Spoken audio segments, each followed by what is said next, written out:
let's start at the point that it was a workshop of people at that point, all of whom had worked in the street theatre play called Om Swaha.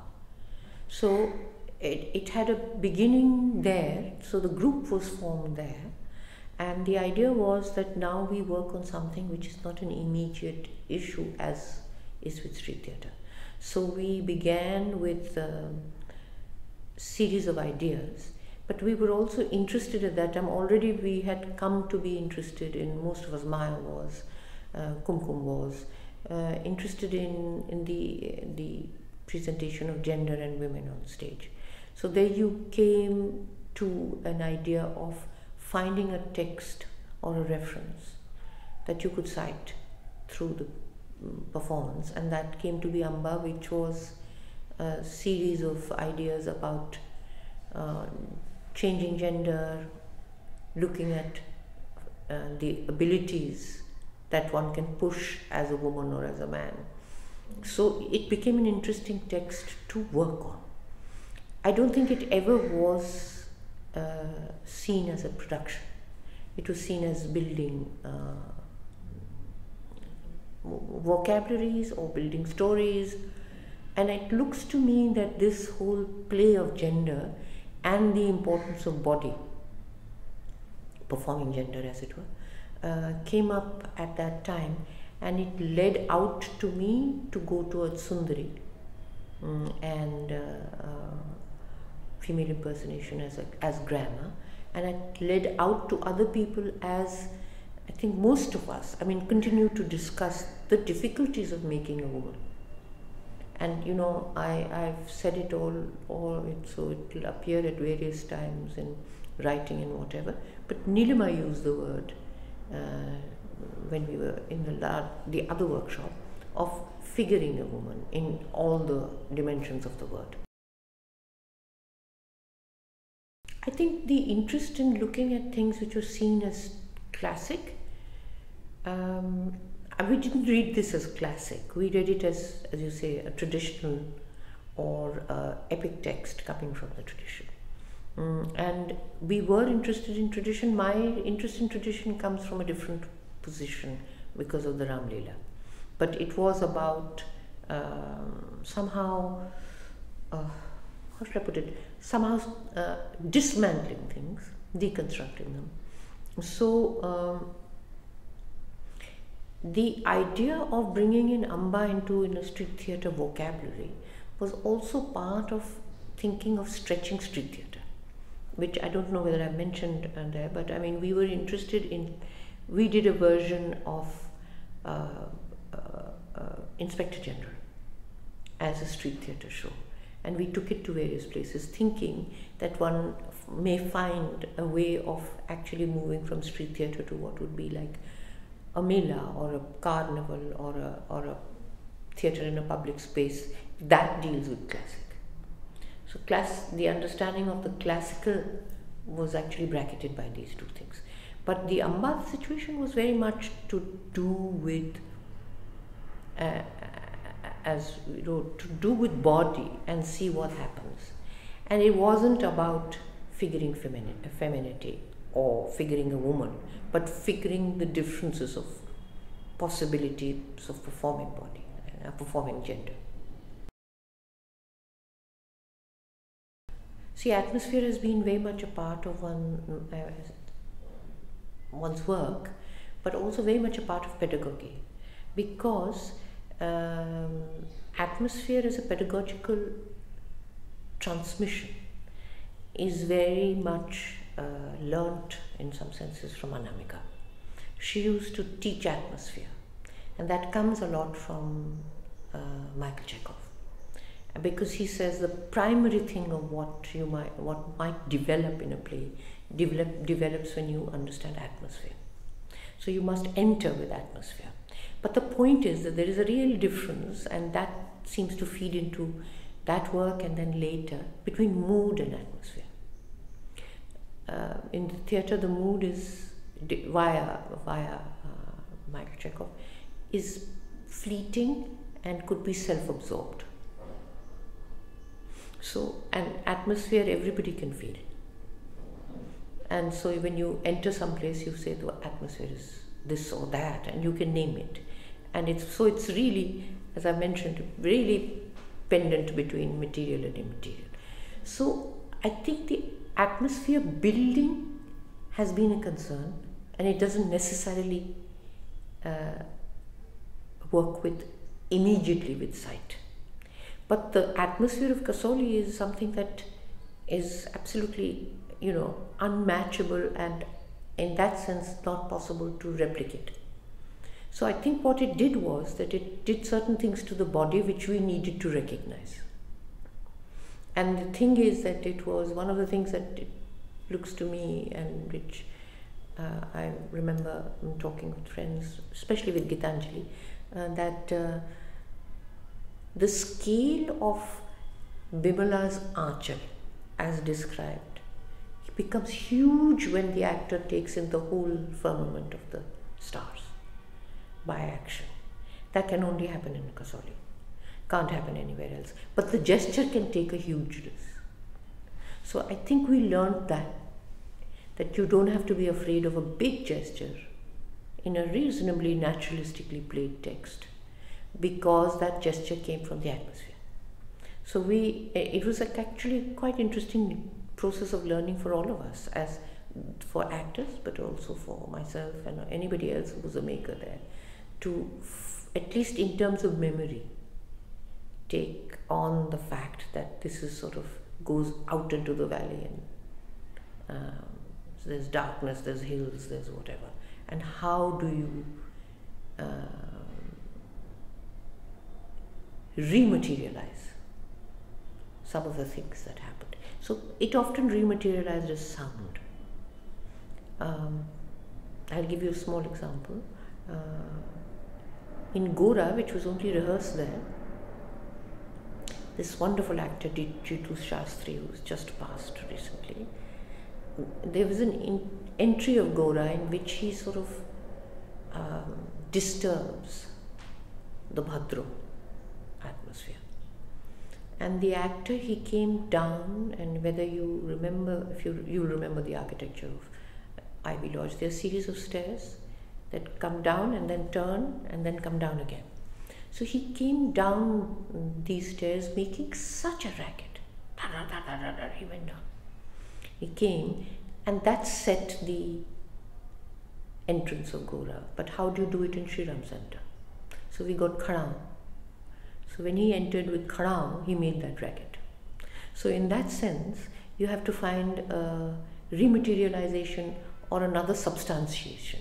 And I think that's been a pretty long conversation with atmosphere, because it used to travel from Kasoli into a room in my house and into a sometimes very, very strict proscenium, and then you had to deal with it. So I think it's a long journey, but it still continues, because the atmosphere becomes primary. What led to the making of the slab was very much to do with the leaky roof. So I think it's quite terrific that a roof becomes unusable. And the idea of another space to play, I don't think was prior to the slab. So once it came, it became the most extraordinary space. Now the pit, tiny as it is, I now can't remember, must be across 14 feet from, I think it would be.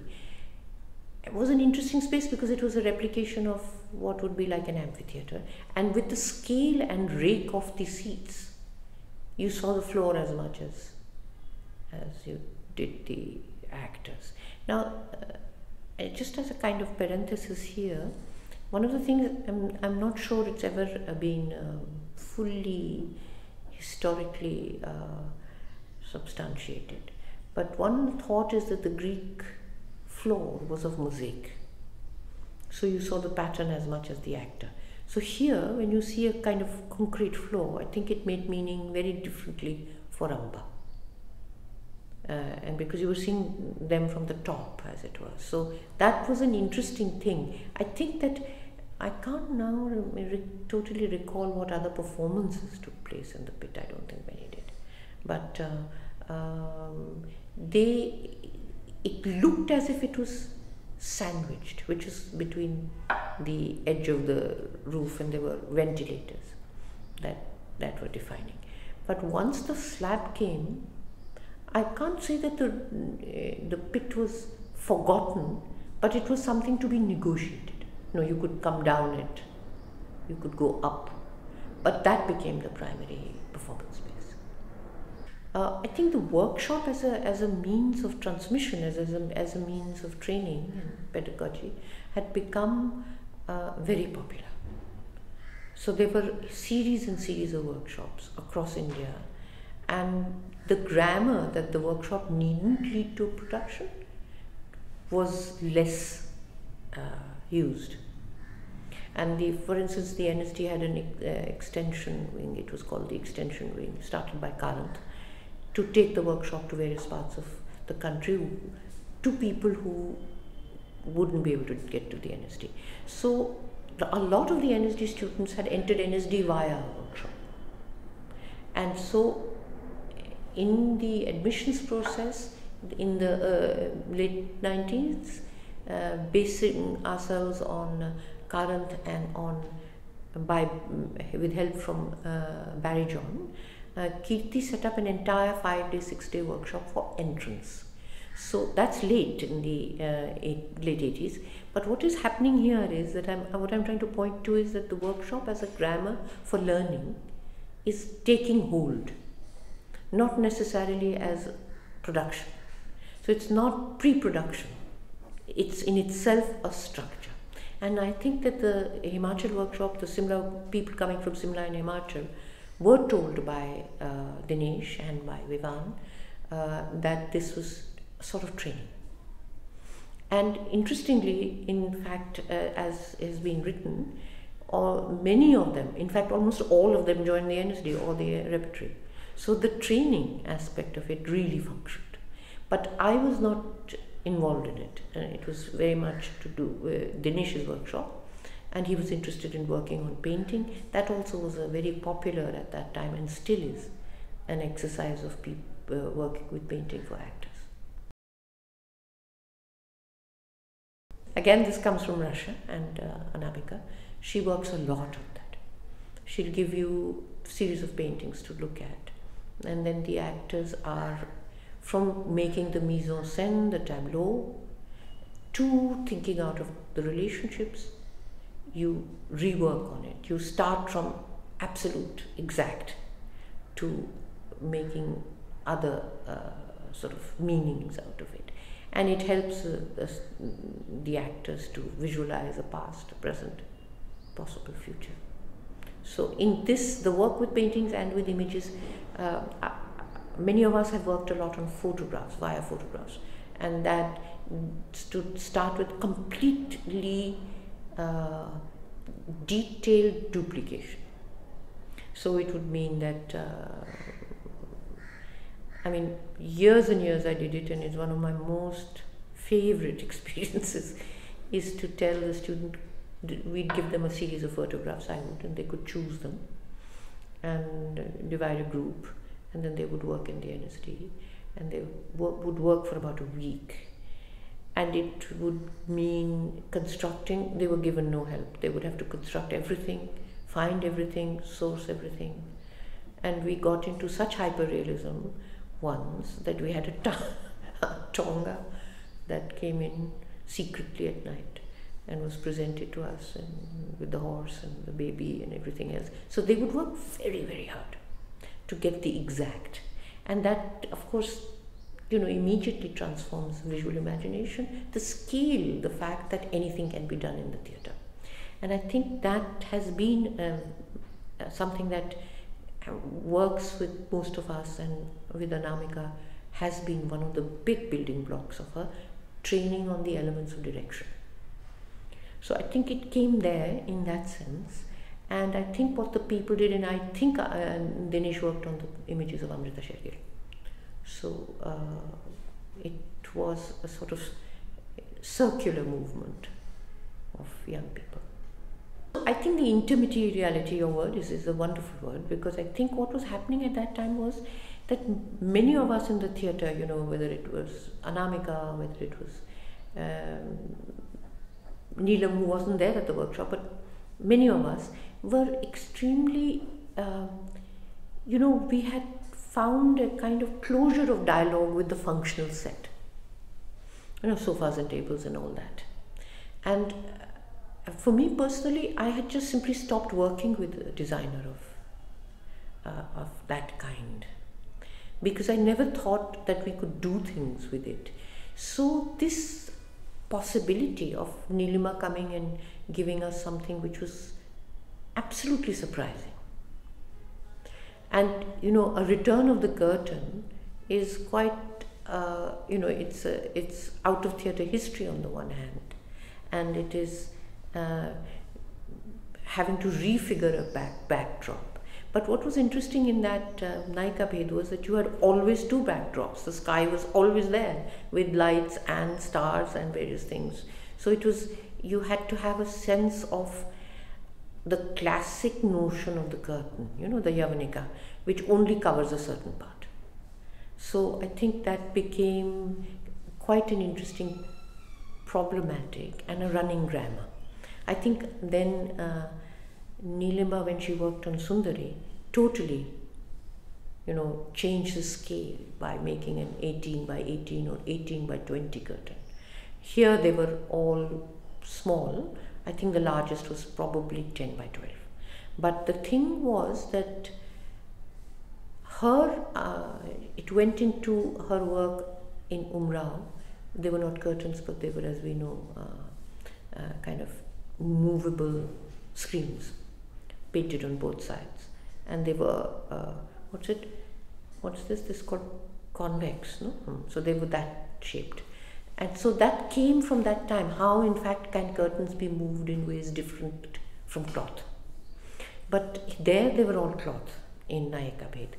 And the thing was that, which is something that I have mentioned, and I think which is by me talked to pieces, is this, that we all started together.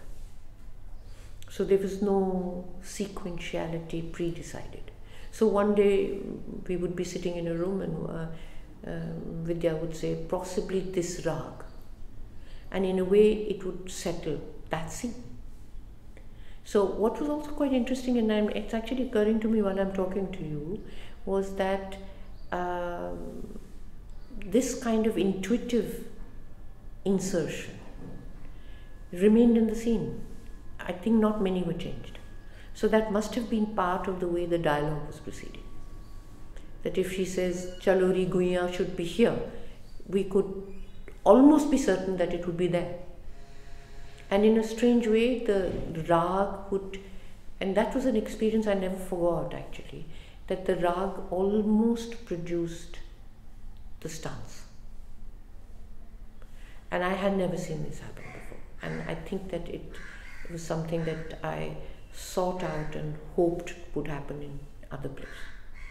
And the same with the curtain, because before a curtain you have to do something else, and behind it your concealments can be of various kinds, you know, and so that the Yavanika principle in that sense.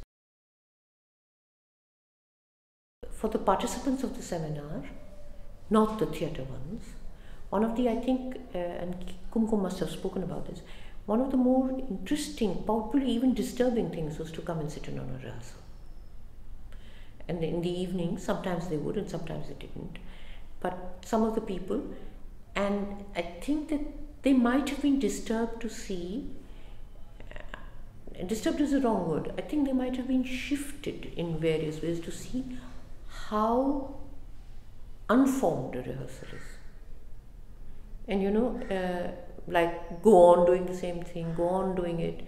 And so the experience which we were used to, but the person who's attending the seminar may not have been. I think some people responded and sat.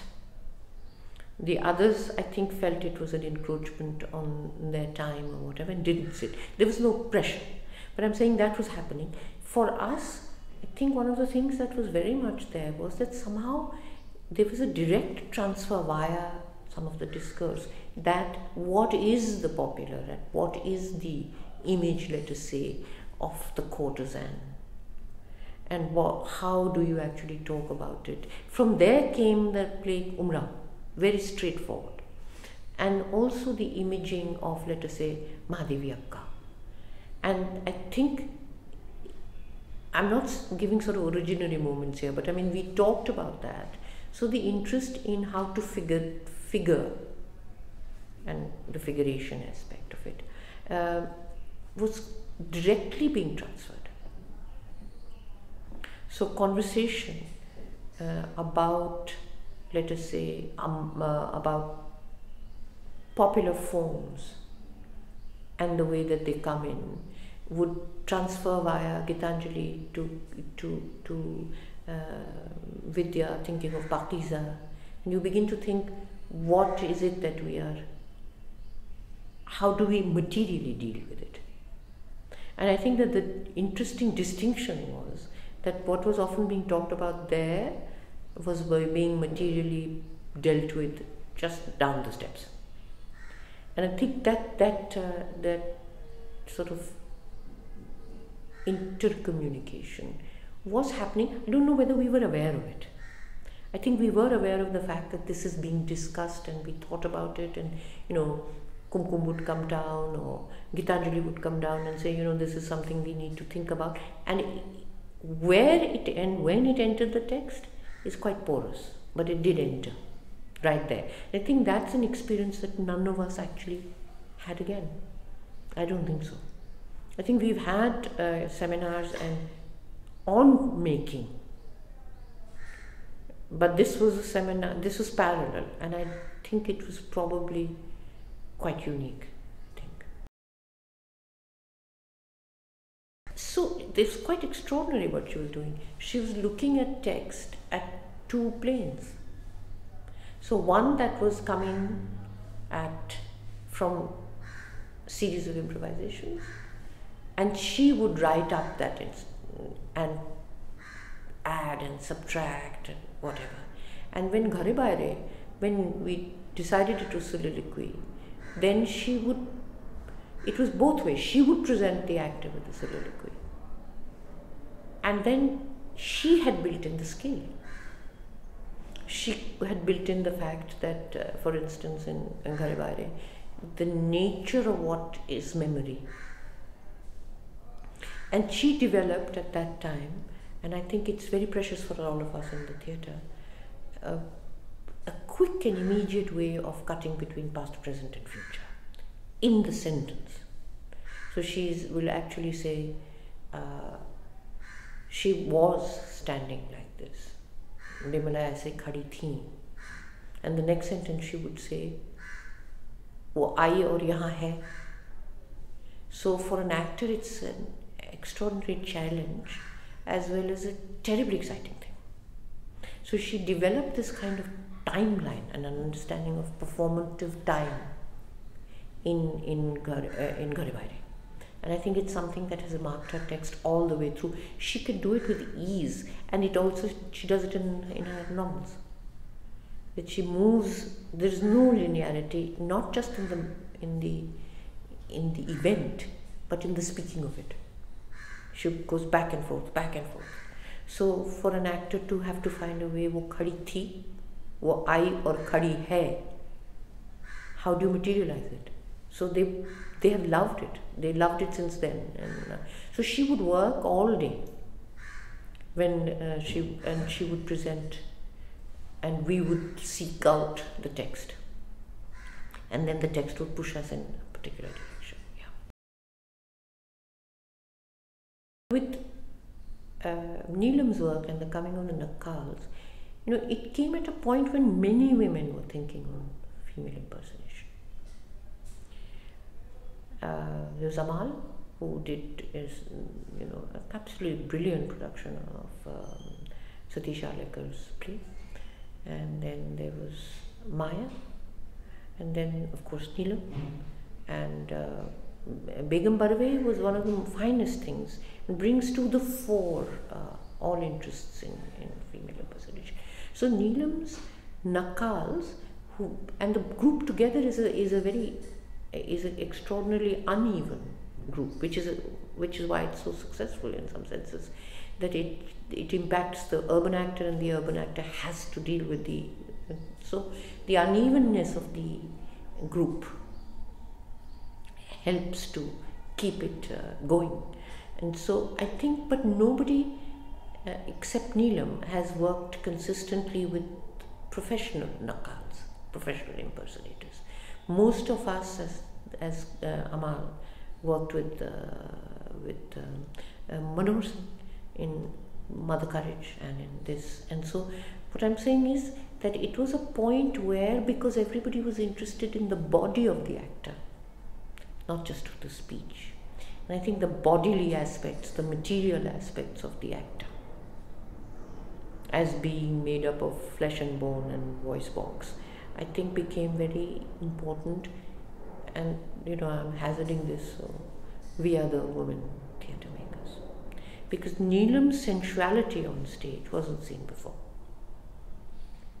and so was Amal, the sensuous, not necessarily sensuality as sexuality, but sexuality too, and it was brought up, and I think it came across in many ways, and in a kind of tangential way it helped us formulate Umrao when we began to think on,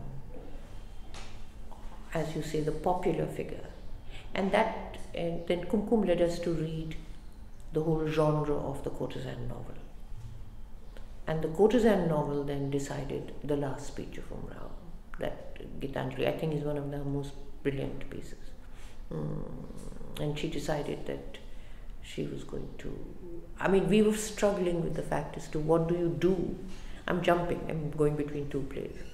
So in Umrao, when we were writing that, we know that the courtesan novel has an ending, and it's always the same ending, and it is saying, "ए रंडी, तू सोचती है कि तुझे प्यार मिलेगा, ये तुझे नहीं मिलेगा, तुझे सब छोड़ के चले जाएंगे." It's on this line. And now we are doing Umrao in 93.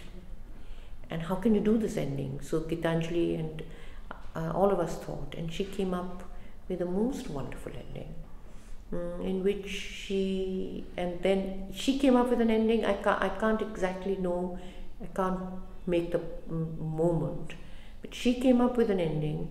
Neelima came up with screens, and the screens were all gold. So we now knew what the costume was going to be, and we also knew the prop. But whether the gold decided the nature of the soliloquy, I think it was the other way around. So the nature of the soliloquy was that she said that she was going to do many things, Umrao. So she was going to learn how to fly a kite, she was going to learn English from Miss Sweet. Miss Sweet comes from a story my mother told me, so the name comes from there. And then she starts a new life.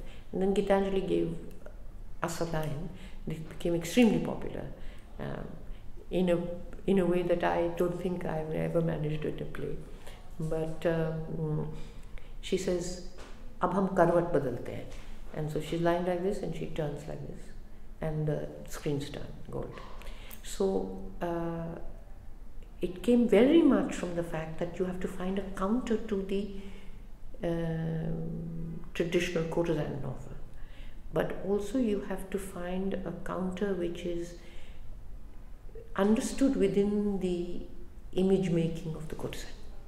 So it was fun because, it was very much, Uttara loved doing it because she was going to get one roar and one clap and God knows what for. What was the audience celebrating? That she's going to have another life? Or the courtesan is different? I don't know. But it was a very mysterious line. In one way mysterious, in one way not mysterious. But I think that it came directly with all our conversations about popular form and given formats of reading a body.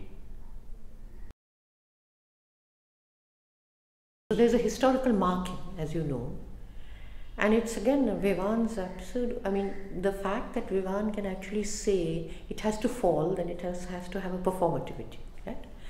And so I have to say I was gobsmacked. I didn't know what to do. I really didn't. I don't think it's beyond anybody's experience to think that the space on which you are going to perform is going to collapse. And I became all terrified of everything, I have to say. This is going to fall here, they'll all fall down. I became I don't know, I was impossibly terrified. So then I think Neelam and Vivan and Vivan obviously helped us. And Neelam and I decided no rehearsal. And I've written about that. And so whatever rehearsal that was supposed to be was washed out. So then you had no chance. And centrally there was chance. So that was what I think big learning lesson for us sort of plodding theatre directors. And so you can't even get panicked. So you're sitting there and you think, there's no panic there. I mean, what is there to panic now, you know? It stopped raining, it's glittering evening. And what we had marked was basic. So the actors also were very interested. The actors are very happy to take chance, some of them. I mean, not all. So you have to choose the ensemble very carefully who would be willing to climb a bamboo. Not just circus stuff, but just to be able to be, the dread of failing in front of an audience is huge.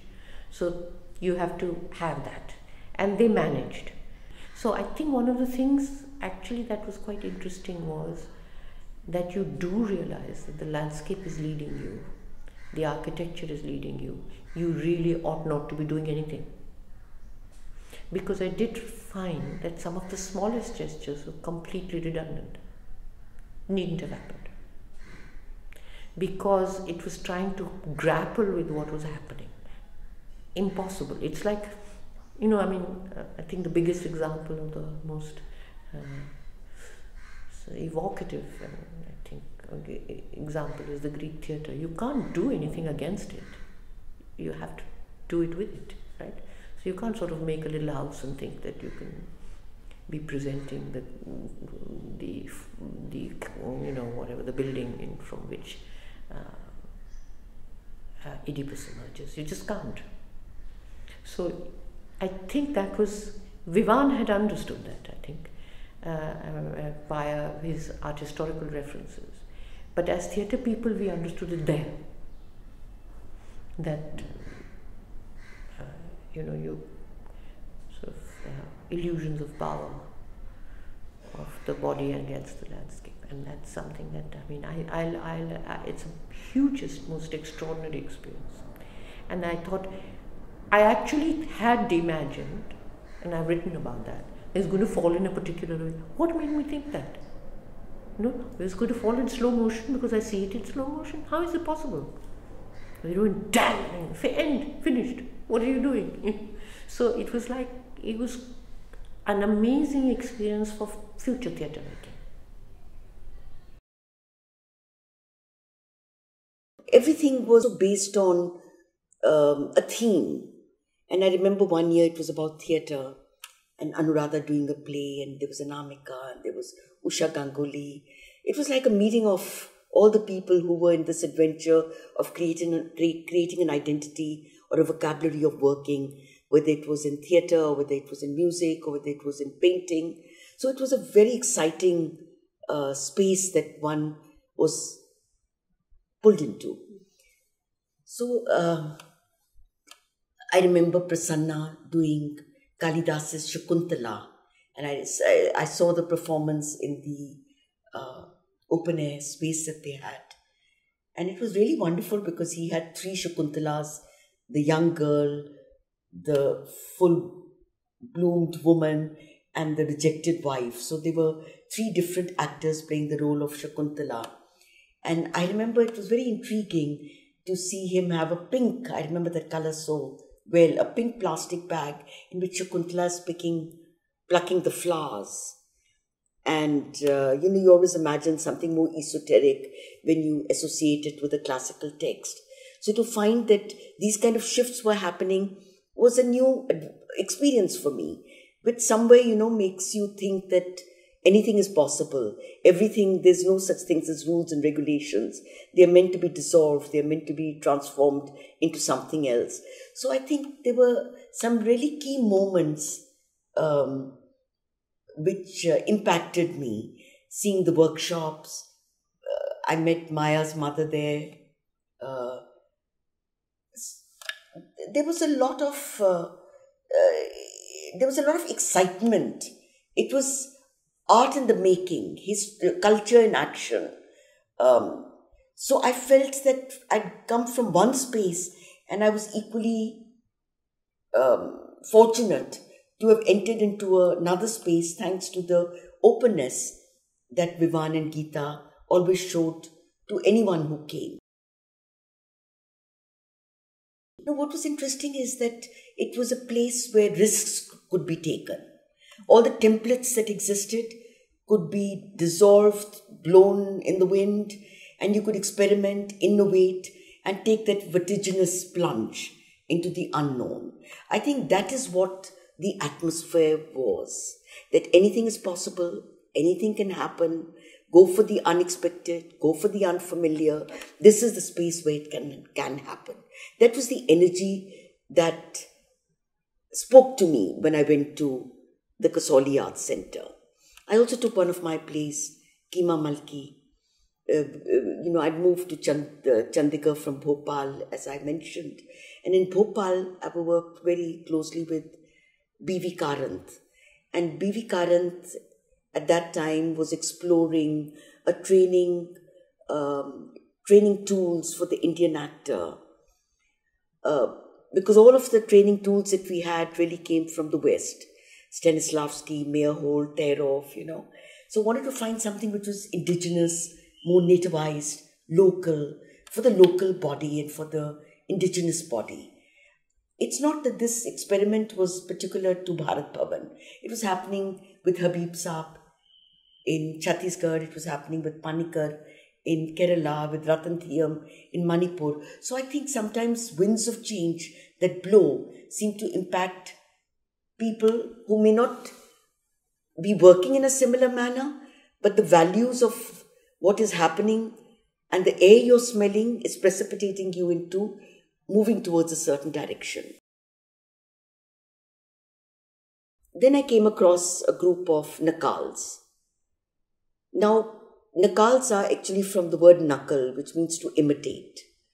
They are lampooners, they hold a mirror to the society, they are irreverent, they dance, they sing, they play musical instruments, they improvise.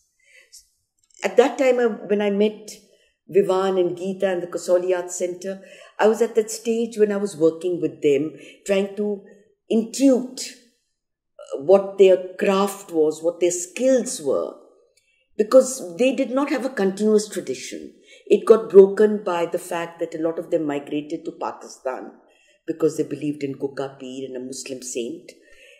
The ones that stayed behind were further subdivided into Haryana and Himachal. They claim all kinds of ancestries and genealogies. Right or wrong, I don't know. I've been to the gazetteers, and I think to some extent there was no such thing as a single genealogy, because they were Khana Badosh, they were travelers. So they said they came from Rajasthan, and they were invited by the courts of Maharaja Ranjit Singh because they speak truths which perhaps hold a mirror to the corruption that was happening in his courts. So they have that story. So I was working with them, and the first play I did with them was called Keema Malki. It was actually a Sufiana story, like Hi Ranja and Sassi Punni, but a little less known. It's not as well known as the others, and that's why I wanted to do it. Now, my intervention was entries, exits, costumes, compositions, editing. So it wasn't that I was teaching them how to sing or teaching them how to play the musical instruments, but telling them that you're using these musical instruments, let's use something else. So somewhere to take tradition and introduce some other notes to layer what they already knew. It was in no way tampering with tradition, and tradition is not a holy cow for me. It wasn't tampering with them, it was just, and they were also not part of tradition. When I started working with them, they used to speak in Hindi, because Hindi zyada chalta hai. The female impersonators used to dance Chumka Gira Re, Ravan Ke Darbar Mein, So they were anyway surrendering to the interest and taste of the times. And as I said, that they talked about Akbar coming on a train, because their sense of history was so diffused, and it was popular culture. So that was the play I took, and it was very interesting for me. I've come to Chandika and I've been invited to the Kasoli Arts Center, and of course it rained so badly that there was no question of the show happening. And the next day we were leaving, because it was the last day of the festival, of the theatre festival. And people were catching trains, and people had already planned their schedules, so there was no way that it could be delayed or reworked. So Vivan said, we'll do it in the morning before everyone goes. So under the trees, where the driveway is, under the trees, and then it kind of opens into a little whatever. So under the trees we put the chairs and had the performance. So it was a lovely experience. And I felt very, very good about it. What I like about the Kasoli Arts, that they were not snobbish. They were not snobbish in terms of age, achievement. I mean, I was in Bharat Bhavan doing stuff, but personal work was zilch.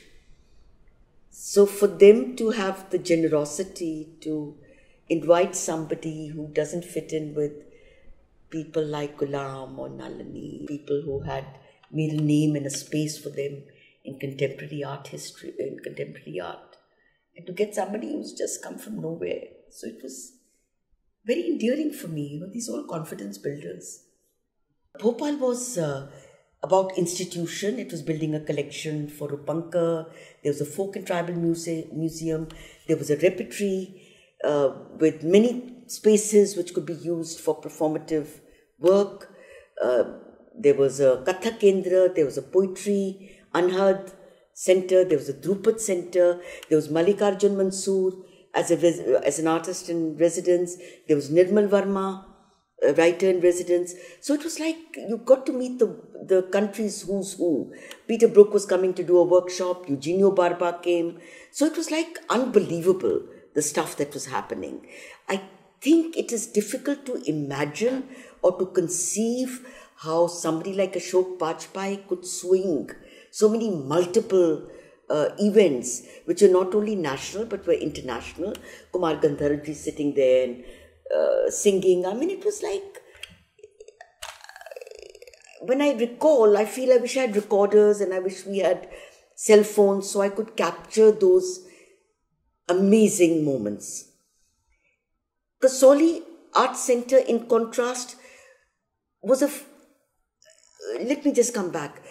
But Bharat Bhavan, despite being an institution, was very liquid. It had a liquid ease to it. It never took itself the mental that we are building institutions. They were building excellence. They were building standards. They were building a vision. So that is what was so exciting. I mean, I would go to Ashok and say, missing my friends in Bombay because I lived there earlier, and I would say, do you think so-and-so can come and take a lecture? One thing I learned from him, it's better to say yes than to say no. And that's a huge quality. With Kasoli Arts Center, they were not into institution building, they were into giving exposure, they were into creating connections, they were into giving you the space to do crazy work. Here's your canvas, here's your paint, no restrictions, no rules, just be. And those 15 days that the workshop used to happen, or 1 month sometimes, 10 days, well, I think you went back so enriched. And it didn't stop with when you never went home. You lived in that space and you had homemade wine, and you had musheras, and you had soirees, and you had your children running all over the place, because a lot of us were young mothers. So it was different, but both equally valid, and both equally powerful, and both equally impacting one's understanding of art spaces. Art has become so isolated now. We don't seem to talk about, you do a show at night, you pack up and you leave. You don't get a chance to meet your audience. So spaces have shrunk in terms of the community of people who may not be working in the same way, but belong to the familiar, part of the same family of familiar minds. They don't get a chance to interact. And it was lovely, the falling of the slab, in which I was working with Anuradha, and we got actors from Delhi, and there were sound artists, and there were installation artists who were making that lovely bamboo grid. So it was very exciting. The whole thing that you're demolishing something creates its own drama. So no matter what we do, we can't compete with the whole thing of drilling and the fire and the dust and the wearing of the masks. So it was very exciting 4-5 days that we had there, and you suddenly felt transported into those days. Even though you were transported, you were still in the now, because something new was happening. So that, I think the atmosphere in Kasoli Arts lends itself to many, many possibilities, many, many challenges. It was a time that I was able to put many of my ideas together and feel a sense of belonging. Many ideas that I had perhaps been already sitting in Baroda and developing, like say for instance, it started probably with Venture Pagruwa, which was the first time that I started working towards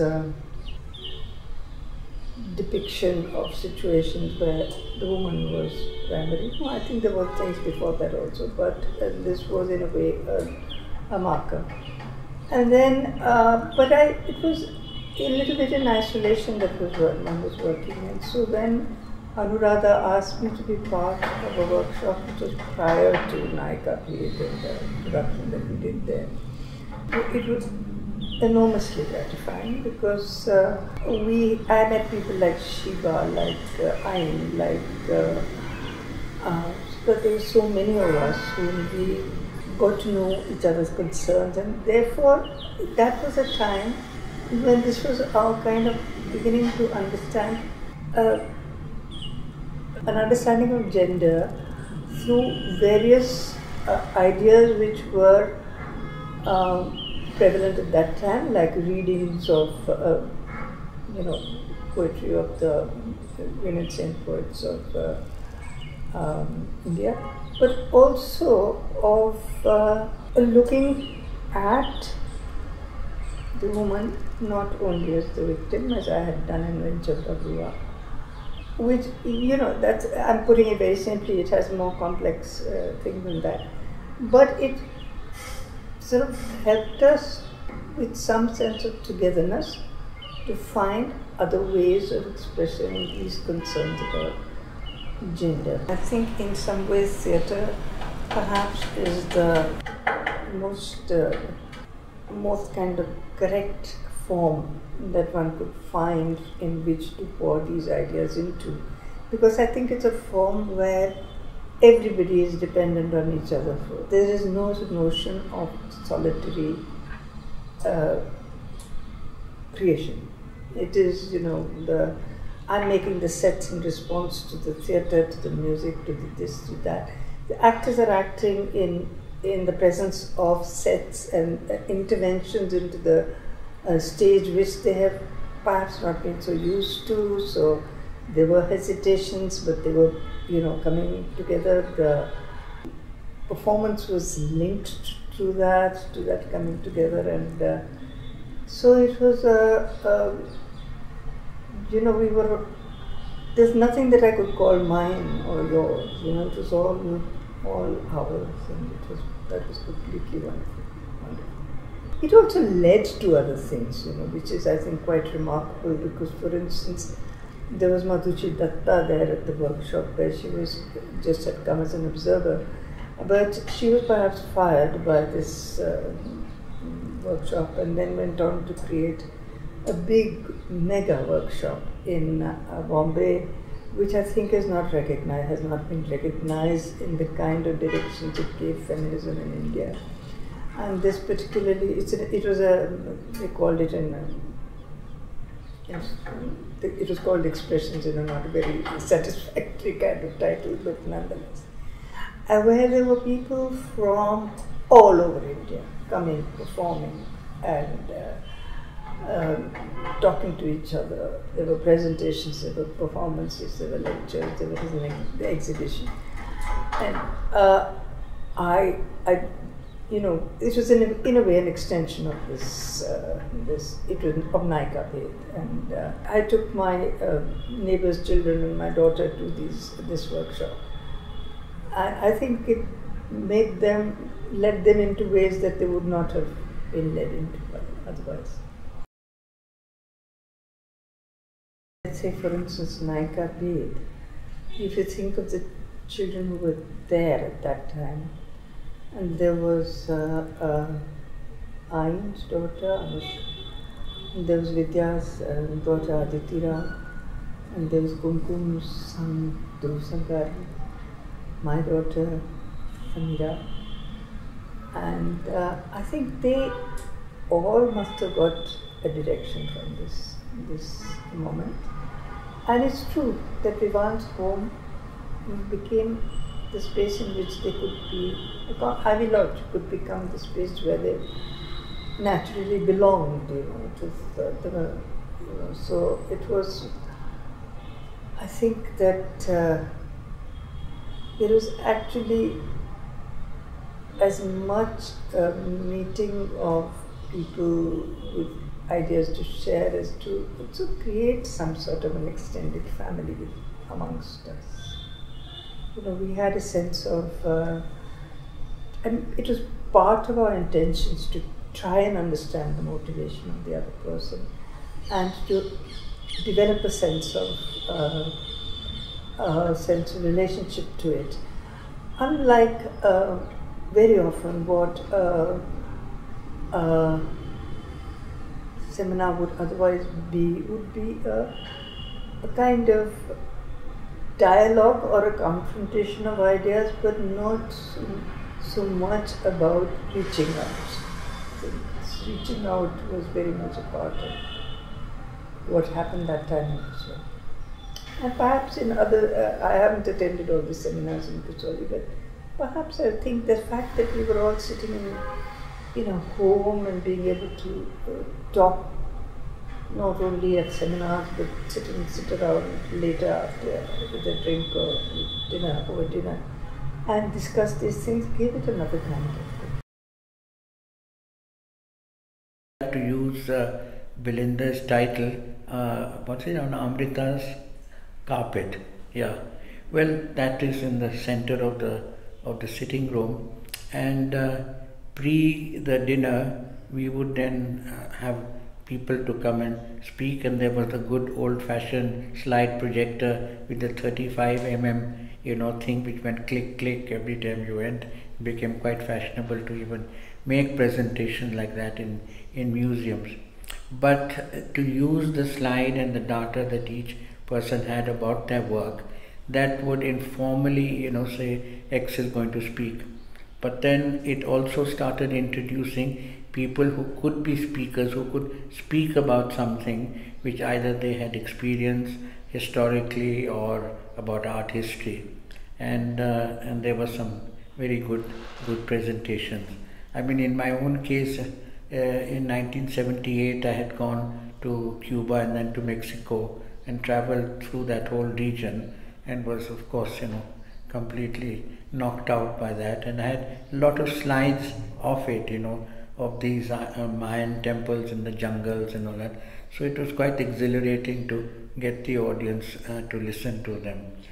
But we also had they invited Dr. Goswami to speak about miniatures.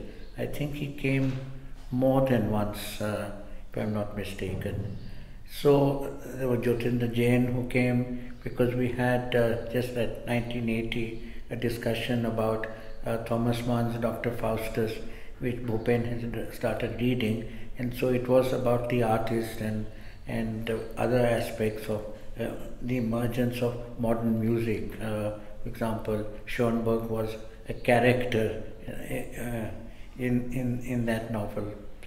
So bit by bit, it emerged that people's different experiences and disciplines, could contribute to this very spontaneous, informal setting. And I must say that it's a nice space and it's sort of squarish, and there would be some nice big sofas and a nice carpet, and then people would just be sitting, and so you could get easily 15 to 20 people, and the informality when you're not all sitting on chairs added to that experience. And we had a biggish wall where we projected it, so it became informal and formal, and communicating various views about art and what we were interested in.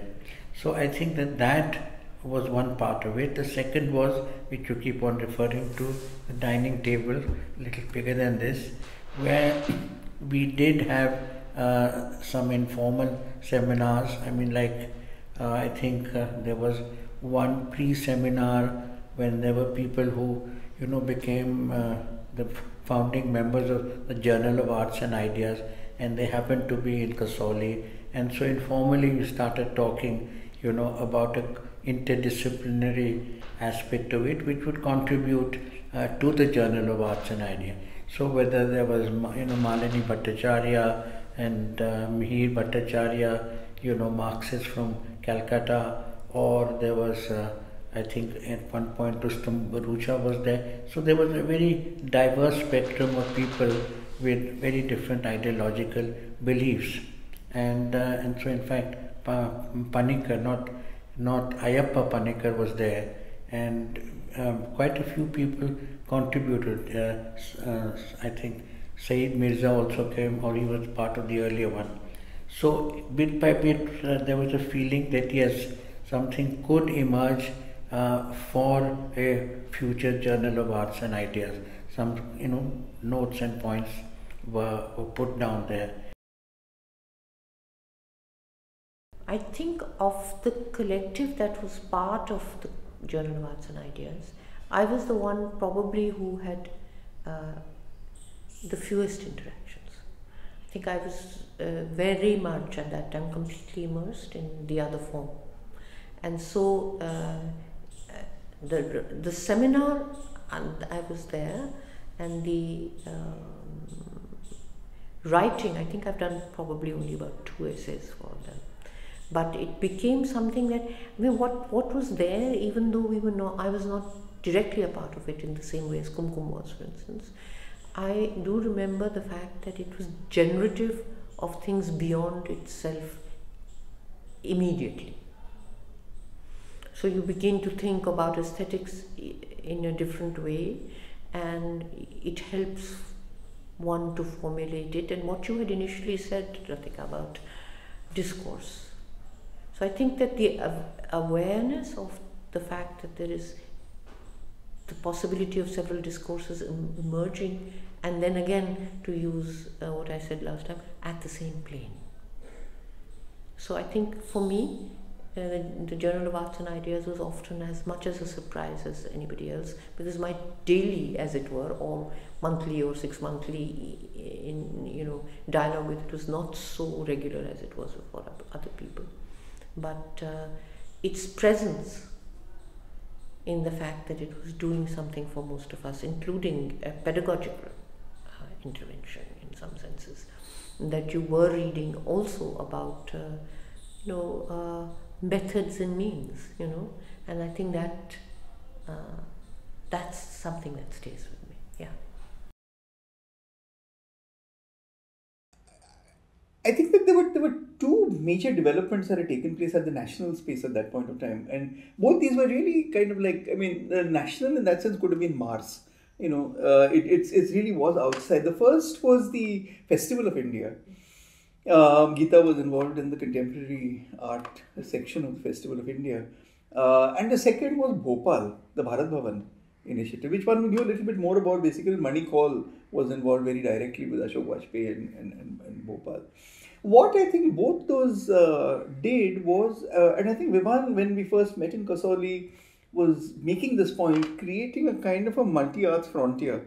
He spoke about how theatre, music, film, and visual arts were in some ways coming together to create a kind of avant-garde alternative. So I think there was very definitely an interest in wanting to produce what you might call common problems across these disciplines. I remember a little bit later. It was kind of funny. I was in Bombay, and there was a play. It was literally in Marathi translate. It was Fridge Madhe Thevlela Prem, which means the love that was stored in the refrigerator. That was performing in the Mumbai Marathi Sahitya Sangha Mandir at the same time as the Nalini Malani exhibition was opening at the Jahangir. And I had to make up my mind as to which to go to. And in the process of trying to choose between these two, I realized that I was actually choosing between two avant-gardes. I was saying that do I go here or do I go there? Which then led me to the question of what was there between these two. Were they schizophrenic, each completely ignorant of and really unconcerned with the other, or was there any kind of overarching connection between these? I think what was interesting with Kasauli was that there was a possibility of being able to talk about all of these together. Now, it's all very well to say this, but I remember Geeta, there were a lot of presentations. I think some of them were very interesting in the main presentation. But I think the main events that really made a difference to me were the ones that happened in the late evening. So Geeta at that time was working on K.G. Subramaniam, and she was working on what would eventually be the Dalit Kala monograph that she did, and subsequently reprinted in when was Modernism. She was into his glass paintings, and she kept on describing them as dazzlers. So she made this really spontaneous little presentation on K.G. Subramaniam's dazzlers. To me, what was really interesting was that you would say, I can talk about painting too. You did not stand in some mysterious fashion as though it was going to now open up some aesthetic inside. Kasauli 82 was many things. First of all, there was a theatre component, which was largely new to me. So Bansi Kaul, there were people like that who were there. They were doing their plays, and they were doing some rehearsals and so on. They would they'd occasionally speak to us. I mean, for example, I think Arun Khokar was trying to explain to them what montage meant in theatre. And he was talking about bhand performers. So, I don't know, the very funny thing. What he would do is that he would talk about what a close-up was. So here's the thing, there was for example, you had a steel ring, let us say, and you'd have the performer holding the steel ring here, and his hand would be in the steel ring, and he'd make obscene gestures in it, which was really the whole idea of taking the concept of a close-up or a long shot and putting it in the theatre. So yeah, everybody's very excited by that, and the use of montage theory from cinema into theatre. There was separately the Journal of Arts and Ideas being planned, so the envisaging of the Journal of Arts and Ideas was very much significantly part of it. But additionally to all this, I think there were a series of these throwaway events. Now, Ghulam Sheikh arrives not for the theatre conference. He does not arrive even to talk about arts and ideas, interestingly. I think he's just coming there. Maybe they're on their way to Patiala or something. And it is over a drink that he presents. He said, "Maine kuch kiya hai," and I want to talk about it. And he shows us viewers' view. Now, this is truly new. This is, in a sense, Geeta's K.G. Subramaniam Dazzlers was something new. What it did was, it produced for me the idea of what Sheikh would call mobile vision. A spectator who was not a static spectator, and whose actions, first of all, the movement of the gaze of the spectator, and then the physical movement of the spectator from one place to another, was going to be what the art, so to say, produced. this was spectatorship theory. Film studies is familiar spectatorship theory, but I had not come across it anywhere else, in the visual arts. So to actually have a very Indian idea of what made for a spectator, and then there was this putting of the Bishan Das painting alongside the Velasquez paintings, the Bishan Das painting, which was the House of Sheikhpur, and the Velasquez painting, which was the Las Meninas painting. Putting these paintings together was like a bolt of lightning, something completely new. I was also young enough at that time to absorb everything. I was like a sponge. Now just taking it all in, literally. And I was saying, well, everything was new for me at that point of time. Vivan basically said, let's do a film seminar. And he said, let's bring in the films. He said, I'll talk to the person downstairs, the main Kasoli market, I think the defense movie theatre, which is like an old shed, like a tin shed. And I'll talk to them and we'll be able to use their films, or either space to screen films in the day. So then I went to the National Film Archive of India, and I went to the House of Soviet Culture, and tried to see what films you could borrow. Now, of course, one has to remember that each film, say for example, of 35mm would have approximately 12 or 14 reels, and each reel would probably weigh something like 3 to 4 kilos.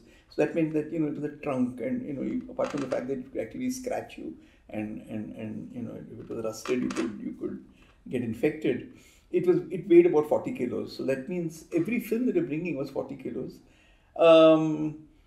And we decided in part to bring films that we thought were theoretically important. So Sant Tukaram, which was a film that I think Arun Khokar had talked about, Kumar had talked about, and other people hadn't really seen. Amrit Manthan was a film that I was very interested in, V. Shantaram's first film, and that was the other film that we decided we'd bring. From the cultural center of Russia, we were able to bring in 2 films, and those were available. One was Eisenstein's Curviva, Mexico. And we wanted to bring Tarkovsky's Mirror, but last minute they said that they didn't have it. So we brought Tarkovsky's Solaris.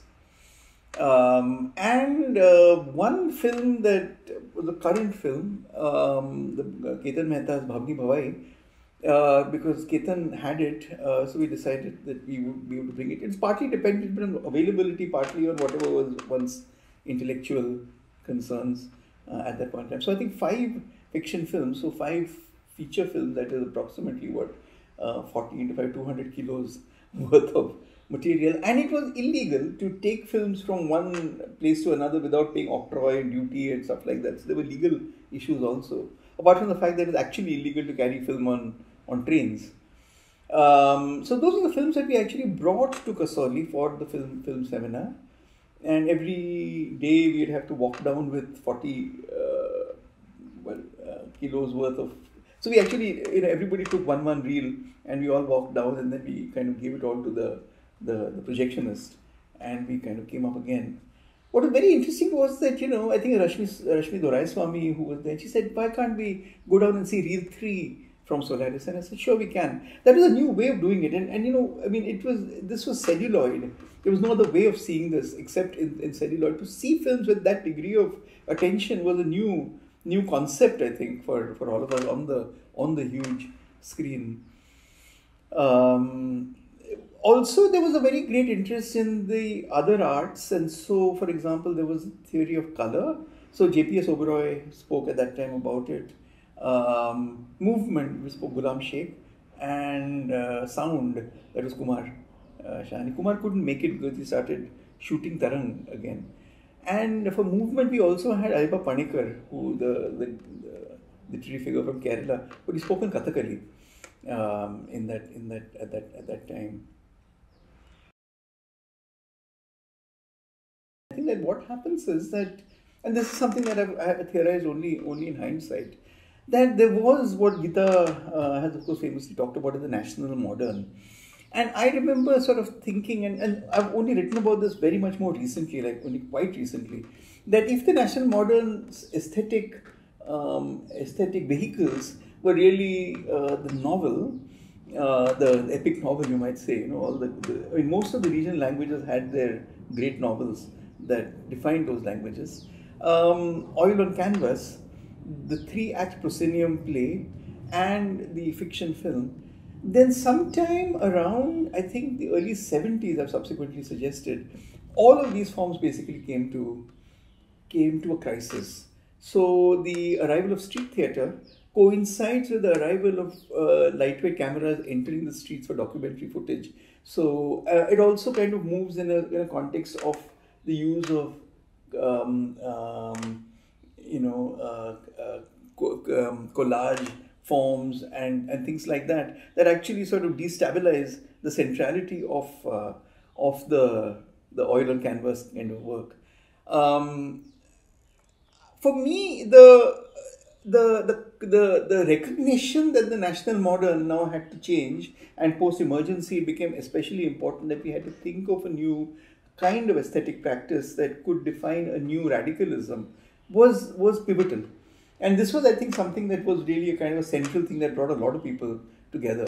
Vivan's some of the the work, the Machu Picchu work, for example, some of the drawings that he did in those days, the emergency drawings, and his use of collage, for example, was really very central to this project. I think Place of People also, and the kind of via Baroda, the kind of interest in the question of locality of as they famously called it, particular people in particular situations. The use of low art, popular art, the use of calendar painting, Bhupen Khakkar's kind of interest in various kind of visual traditions. This was really what brought us all together, and all of it was defined by one single, if you can, kind of manifesto point, which was that the problem with the national modern was the problem with realism.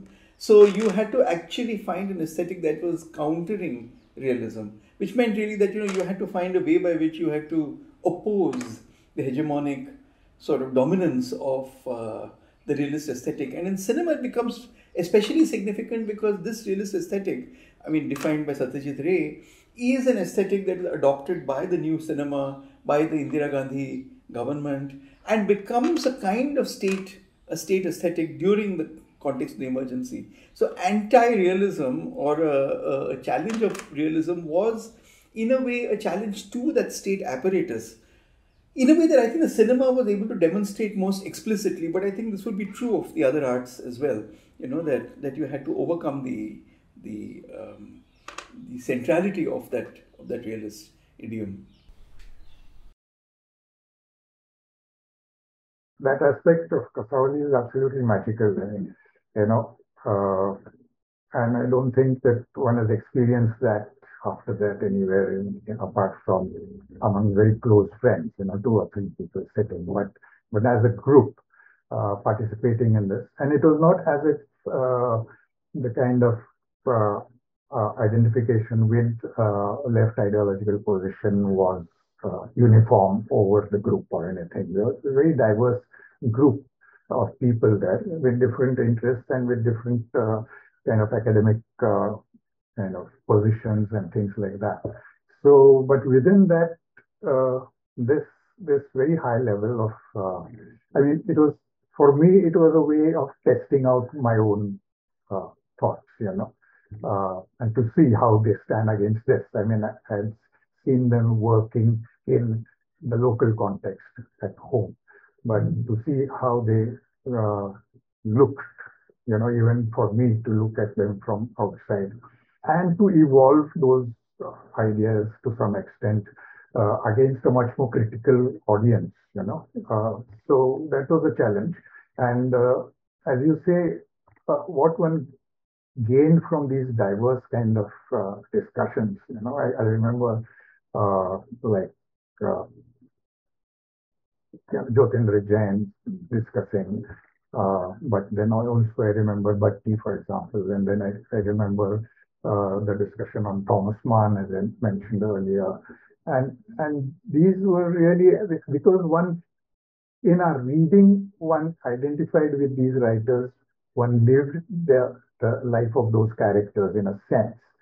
But one wouldn't get that uh, kind of intellectual understanding of the context of that period uh, entirely on one's own. So this kind of an input from other intellectuals, and then there were of course artists. So that was a great thing. And as I said earlier, since I didn't go to art school, it was not like I had grown up looking at other artists working beside me. I'd grown up more or less alone, and then in that sense.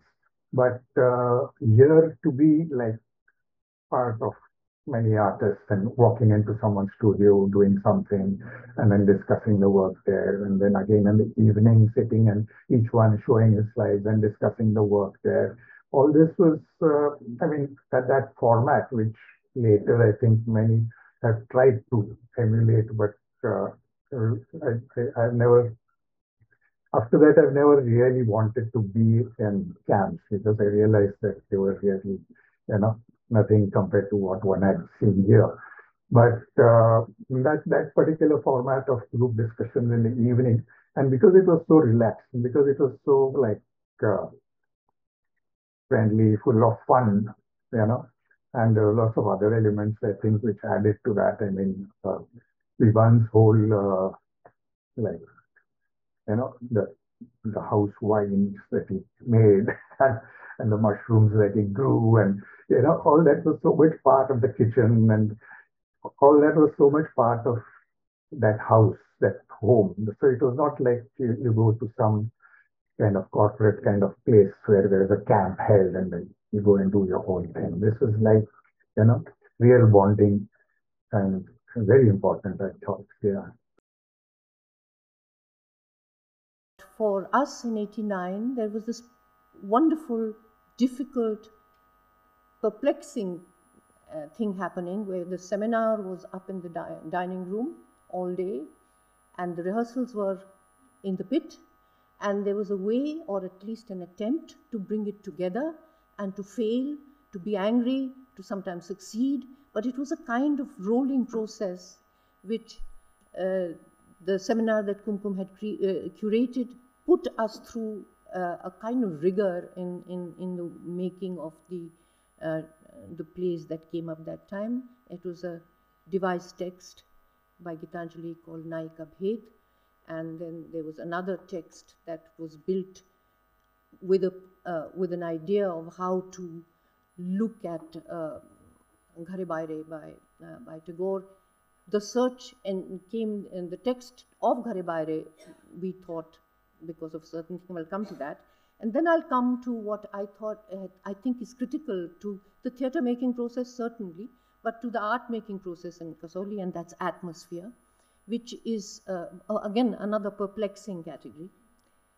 And then, lastly, to the idea that in Kasoli, I think, as theatre makers, as artists, we were making and thinking, or making as thinking. And it was something that I don't think we knew at that time. But we certainly, I think, for me, it has become a process by which devising in the theatre or collaboration in the theatre has taken on a certain form. But this multiplicity of voices has become, I think, something that has been able to be part of a grammar.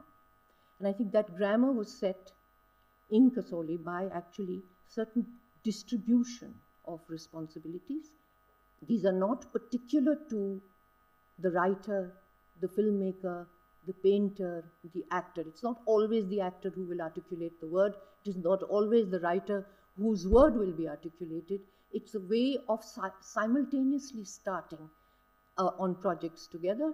So Vidya Rao's music will tell us something about the text. Gitanjali's text will tell us something about delivery. Nilima's idea of design will tell us something about the mountains. It all gets together. And this actually has become, I think, I could say for most of us, a grammar of working. I want to bring then this, I said, redistribution. I want to quickly point to two things. This kind of responsibility of looking at things together, and I then quote another word from which is now used a lot in devising Donna Haraway's responsibility, the ability to respond. I think that becomes critical because it's an ability to respond to the space, the ability to respond to various kinds of making, and the ability to respond to each other's starting points, middle points, and usually there's no end point. Here I would like to bring something which I think is critical to Kasoli itself and the way that Vivan actually conceptualized, and I think it's very correct what Ghulam said, that it's an artwork in itself, it's a project, and that is atmosphere. And atmosphere is a key thing, I think, in the memories of all of us who did theatre there, because atmosphere, as theoretically often described, both material and immaterial. You can breathe it in, you can talk about it, but how do you make it? So in some senses, the hills were writing the text, as in ancient Greek theatre, the hills and the amphitheatre write the text. In that sense, the trees, the night, they were actually coming into text, the playmaking. And the next step is the most difficult step, that after you've made the play, then what do you do when you bring it down into the plains? So how do you rematerialize? And I think it's, in some senses, been part of the project, at least I would say, in the theatre for myself and for many people, and I think I can speak for Gitanjali there, rematerializing what happens in the hills, rematerializing that in a theatre in Sri Ram Center. How do you do it? When we did Gora there, Vivan dealt with the valley and the scale of the mountain.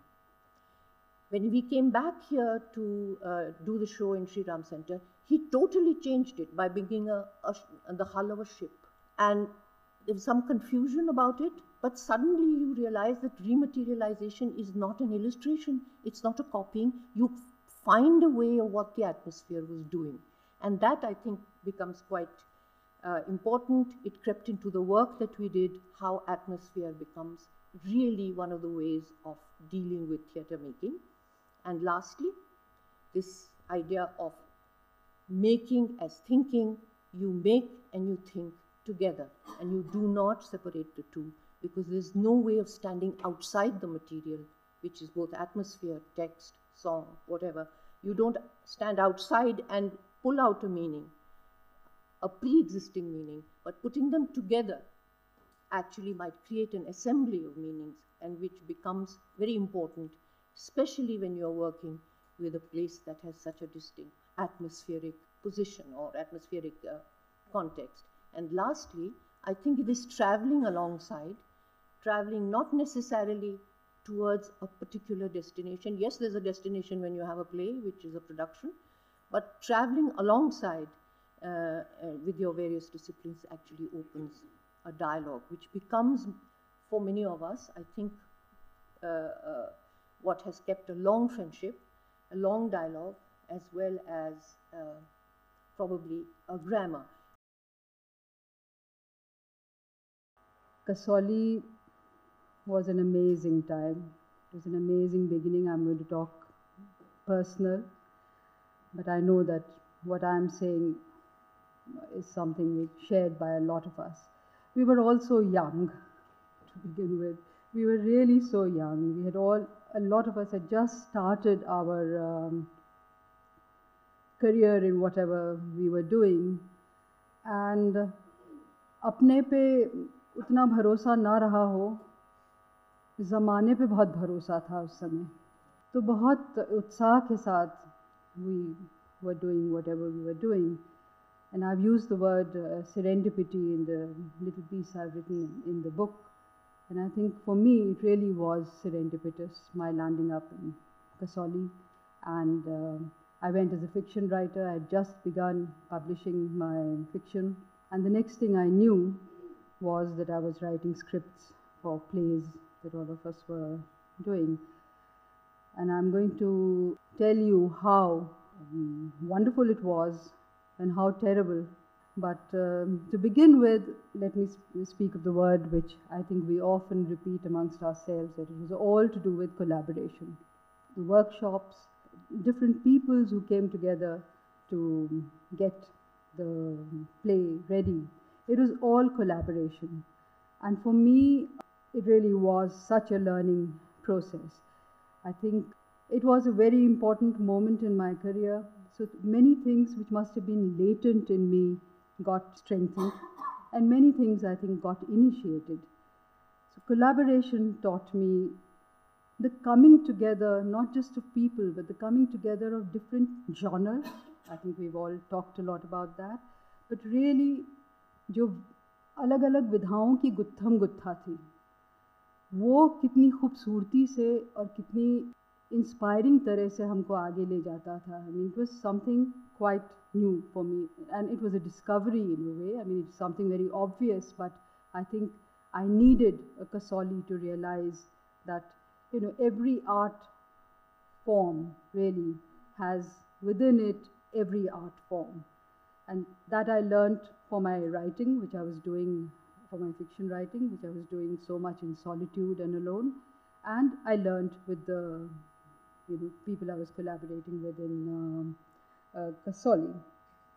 You know, the first time I made this great mistake of writing what I thought was a play and handing it to them. And they did one or two scenes from that and then came back to me and said, now from here you write on again.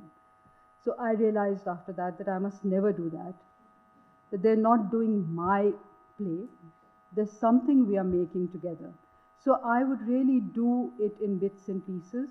I would do something, give it to them. If it worked, we would talk about it, they'd give something back to me, I would give something more to them, and we would proceed almost brick by brick and get the Imarat ready. And, you know, getting in people like Neelu and Vidya and I think Dadi and Mrs. Rao. I mean, people, you know, sort of somebody from dance, somebody from painting, somebody from music. The way they were bringing in their inputs into it was really showing me how multiple narratives get created. You know, I'm not the only one responsible for the narrative. There are narratives which are crossing over from one to the other. There are narratives which are actually going parallel. There are narratives which are going in opposite directions, and they're all coming together in this something that we are, the end product. So collaboration was really, if I may use certain rhetorical sort of terms, then it really was all about plurality, all about polyvalence, all about polyphony. I'll tell you one takeaway there was for me, and that was humility. But so much humility, and that's where I'm complaining. Because I worked so hard, and very quickly I realized that I didn't even know where I figured in whatever was being made. I didn't know who had written it. Is that my play? I happen to have a face which looks very anxious. So the actors assumed that I was getting very bothered because I was giving them the words and they were doing other things with it. Or Anu would make me write these, reams and reams of pages and then cut them all out. So they thought that's what was getting me anxious. But actually, I was just amazed. And I was just amazed at the fluidity and ephemerality of everything. That I give them something, I have thought of it in a certain way and I've given it to them. And then they give it back to me and to everyone. And some of the words I recognize, but they're not the way I had rendered them. Just a different placement or a different tone and even different renderings every day. So for me, it really was a humbling experience, you know, I'm nowhere there. So, but it made me so humble and it made me lose my identity so thoroughly and destroyed my ego so thoroughly that to date, I do not have the courage to say that I am in any way a theatre person. And this, in a world where I know people who, you know, they make one painting and in their CV it comes in, you know, they're a painter. As it happens, I mean, I have done several plays with all of them, but I haven't to date been able to say that I am a theatre person. So, well, thank you for that humility. Yeah. But I think one of the best things that happened, you know, in this collaboration was, and again, I'm going to use certain terms which might sound rhetorical, you know, it's narebazi, but it's not narebazi. But, you know, the coming together of people from different genres, of course, but also, you know, different genders, different regions, different classes, and coming together in an atmosphere of mutual respect and encouragement. That, again, was an absolutely wonderful thing, and I just spoke of having lost my identity. But I think what it was doing in this collaboration process was that identity was not a divisive thing here. It was something, it was actually making people much more relaxed about their identities, making so much give and take possible.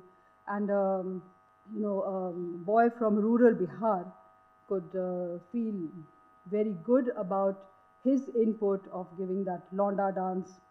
And I mean, everybody could come with their own flavors and their own experiences and actually enrich everybody else.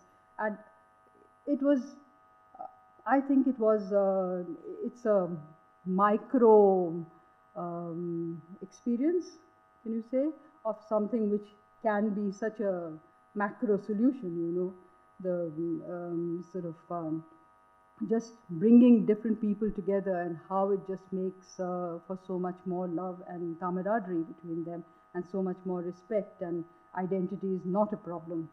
So I think the gender thing also, I mean, I'm not going to talk about feminism, but I think I dare say that the kind of group we all made, macho culture could not have, flourished out there. And if there was anything of that sort, it would just have to fall away. With so many women around doing very proactive and doing things, I think men quite spontaneous, I'm just one point, but I think men quite spontaneously were learning to relook at their, sort of male identity. And I think we do have many of them who have actually had a very different relationship with their bodies thereafter. So I think that was a great takeaway, a great learning experience. For me, I would say, it came at such a formative phase of my writing journey that it gave me many directions and really freed me.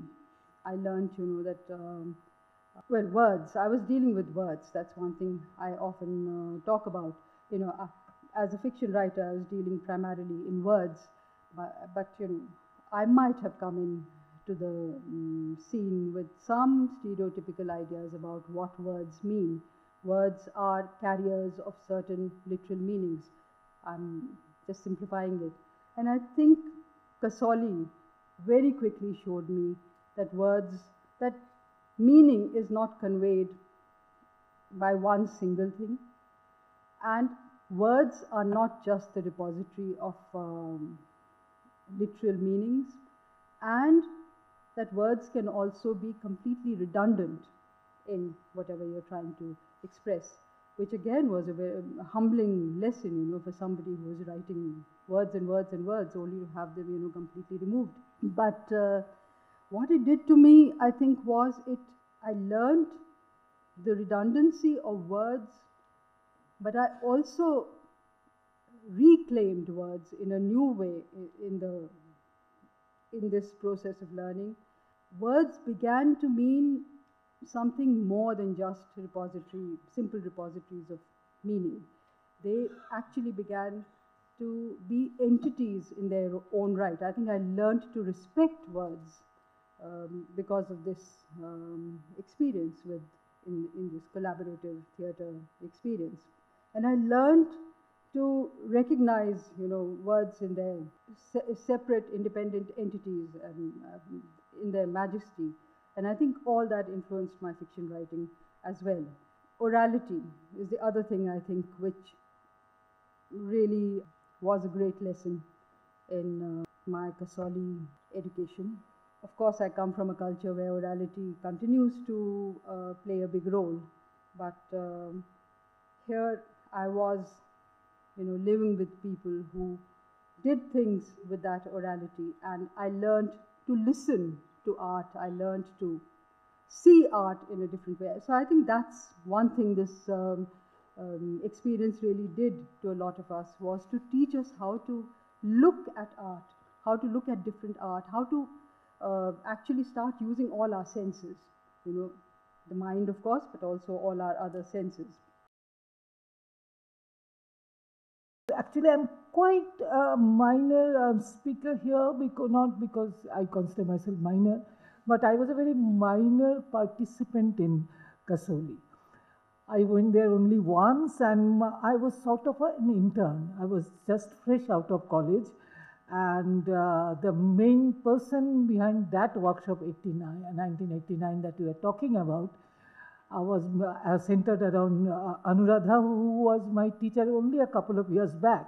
So I was carrying that baggage on my shoulders, so that's why my reminiscence will be completely different. It was almost like coming of age. And in a way, if I mark it, Kasoli was definitely my coming of age in many other ways than getting out of the shadow of your teacher. And so, since I'm put here, I was listening to everybody, and I was thinking that at which point it connects to my life or my practice, which actually started just a couple of years after that. My career was yet to start. I mean, I didn't even know what I wanted to do, and actually never did theatre as a professional. So maybe Kasoli workshop was one event which convinced me that theatre is not my thing, though I studied it.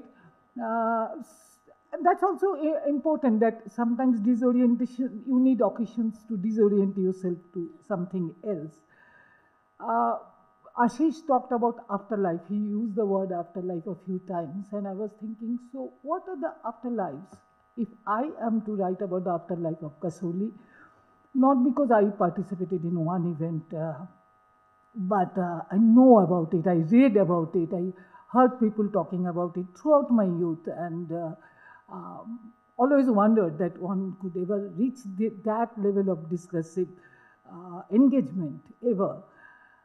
I have not read the book, but I just checked the dates. So it is 76.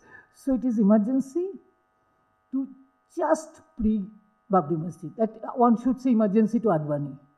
Okay, emergency to Rath Yatra. And this emergency period, as you know, I mean, not my youth, but many other people's, that it was the time of study circle, intense discussion, but all underground, hush-hush, and it was the time to write one leaflet over 7 intense nights of discussion. So in that period, Kasoli Art Center was envisaged, was conceptualized mainly by Viman, but it cannot be done alone. Obviously, many other people were there, mainly Gita. And it was to bring broadly, it was a nation-making agenda. Nation-making agenda as in the context of emergency. It's not the post-independence nation-making agenda. It is that agenda is attack, is collapsing, and so what is the next agenda? And it needs intense discussion, and discussion should be around practices, because Viman Sundaram is a practitioner. So it was around practices, but it was to develop newer practice of discourse in that context. And very interesting is ending in 1991, but these are, after all, Kasoli is on top of somewhere. I mean, I remember when this play happened, and standing there when only we were the audience, and some 10 vague people, tourists, dropped by, and I told Anu that, and Anu was very disgusted with my very extremely realistic questions. So who sees it? Because we were discussing. I mean, I was too young to understand that. I mean, I'm not being blasphemous here. Actually, I'm saying sorry I said that. But it was also the time, 1991, we had to also start thinking so, because public discourse was changing. Public culture was changing. Rath Yatra was the public spectacle. It was becoming the national spectacle. So we had to come to the street also, and not compromising the discourses. So to bring the discourses to the street, and as you were saying, that coming from the Kasoli Hills to the Serum Center is part of that, but then beyond Serum Center also, which Viman Sundaram did very as eloquently as he did at Kasoli Art Center. He did various public art projects, mainly with Sahmat, but with other institutions in his own work, in his own installation, 90s onwards, we can see that a deep commitment to public art. So afterlife of Kasoli Art Center, I would say, is also my practice, my life, which 1991 exactly we started, 1990 in fact, we started Majlis in Bombay with actually a feminist art festival, feminist theatre festival, where all of them were there, almost to bless the occasion, and we started it. And the seed of it is definitely in Kasoli. So it was that question that I mean, there are two things here, and I want to make it very clear. One is that we were making also in Kasoli Art Center an audience of ourselves. We were also teaching ourselves to see, to hear. We are making in 1 hour, and the next hour we are audience for some other work, and then the next hour we are again making. So there is a circular motion between reception and production, which is very important, and it can happen only when you live together. Otherwise, workspace is different, so you enter somebody else's workspace, you are a receiver. So that is very clear. I mean, it's in our bodies, we cannot unlearn that. So it has to be a neutral space of living in an equal space. So we were becoming an audience, and then when we were coming down the hills, we are bringing the experience of producing together or making and thinking together, but also making an audience of ourselves. We are not only practitioners, which in another language Nilima just now spoke about. And these experiences then came to the next phase of public art, political art as public art, which actually brought many of my generation. I can see Sharmila here. So after Majlis, Open Circle came up, we together did many public art, political art projects, which Viman was always very interested, World Social Forum. I would put this as a legacy. I will put Kasoli Art Center a legacy up to our collaborative work in World Social Forum, where again, Viman was refusing to be an iconic artist. He came and did an installation like any young person, where 150,000 people attended, and I will share a joke with you at the end of it. I think everybody expects me to say some joke. That Viman's great Indian bazaar installation we put in a very prime space in World Social Forum. Now, World Social Forum, many of you may have attended it. Main space means it's a sea of humanity of all kinds, and people are like, it was an utopia. It was the last of the mega romance of our life. So people came with their agenda, and they were very charged, and they walked over the Great Indian Bazaar. The sea of humanity, on the first day, within the few hours, they walked over it. So I said, so, Vivan,